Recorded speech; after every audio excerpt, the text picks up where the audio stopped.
As I was saying earlier, I wanted to inform you of this. I was telling Glenn, and I mentioned to you, but you mentioned chainsaws, which is cooler. Anyway, I was playing Fallout 3, right? And they have a thing called an auto axe, which is an automatic axe, which is cooler than a chainsaw. Do you know why? Why? Because it's automatic and it goes around and round and round and round and round and round and round and round. It's like three axe heads that are like parallel to each other, and it spins around really fast, and you can rip people's heads off while they're still alive. It's not really an automatic axe so much as an axe chainsaw. No, it's called an auto axe. Please go with me on this, okay? The idea of an automatic axe shush! it would shush! When you need shush! it, only when you need it. Shush, man of long beard, shush!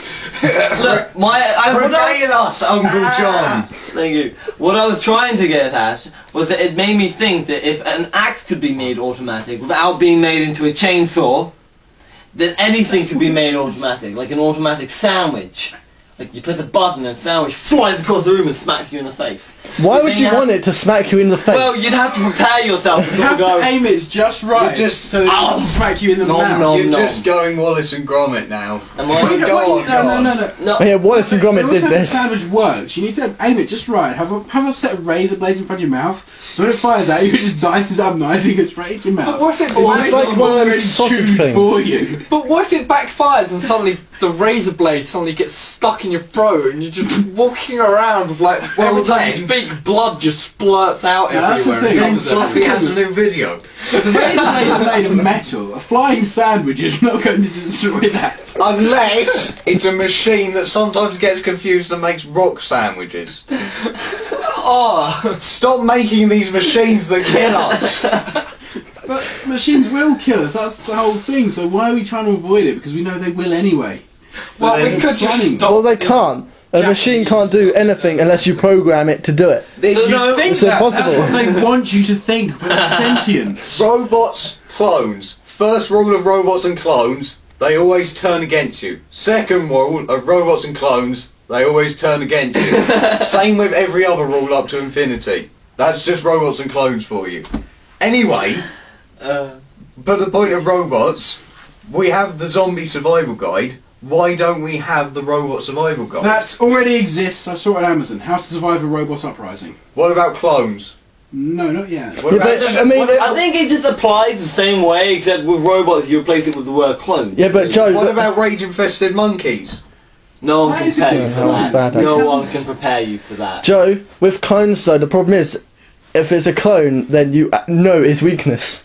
What? Well, if it's a clone of you, then you know how to stop it, don't you? Kick it in the bollocks! The problem with that is it's a clone of you, and it knows how to stop you as well. Yeah, but... I'll get I'll get a cut. But then he'll get a cut. Oh shit. You will be... The thing with the clones, you'll be perfectly equally matched. No matter what you do, you cannot outthink yourself. Actually, I'm pretty sure I can. I've kind of outthought myself, but a clone of me would have both those outthinking personalities inside, and we'd end up coming to the same kind of decision on everything. I know how to impede your clone. Kick him in the bollocks. That works on your clone as well.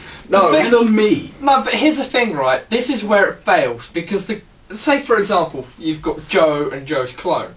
Joe's clone will not have the same manliness power as Joe. Because he's inferior. Exactly. Copy, which means you could just come gravy all over him. Hang on, if I'm the only person who has any difference from that clone, does that mean I'm the one? Yes, you're Neo. Do I get a statue? You can fly. Actually, there is one thing about clones that makes them interesting. So they might not turn against us because they'll be exactly like us. They would think in exactly the same way. They would reason in exactly the same way. They'd make decisions in exactly the same way. So the only people they turn against would be the people who are already angry, evil, backstabbing bastards. Oh, but so basically, if I had a clone, right, and I'm sitting in my room, and my clone walks in the room, I'm gonna kill it! Oh my god, Halo 3, come on, give me the fucking controller. But if clone... There you go! If you were playing your clone in Halo 3, who would win? No, but it would be impossible to win or lose. If you died, you'd have to die at exactly the same moment. No, like, see... But look, you imagine it's like, alright, let's play co-op. Alright, I want to be Master Chief. No, I want to be Master Chief. No me. It never ends. If they play versus... Unless you toss a coin. If you play versus, then you both... heads. If you play versus, then you'll both keep dying at the same time and respawning and going and going and going. But eventually, you'll find a sword, and when you hit exactly the same time the sword, neither of you gets any damage. So you'll just be sitting there for infinity. You know what? Pressing A in perfect symmetry. We're all missing the point here. Is if they're playing Halo 3, they've got to decide who uses the gamer tag. Oh shit! There's only one gamer tag. Cue dramatic music!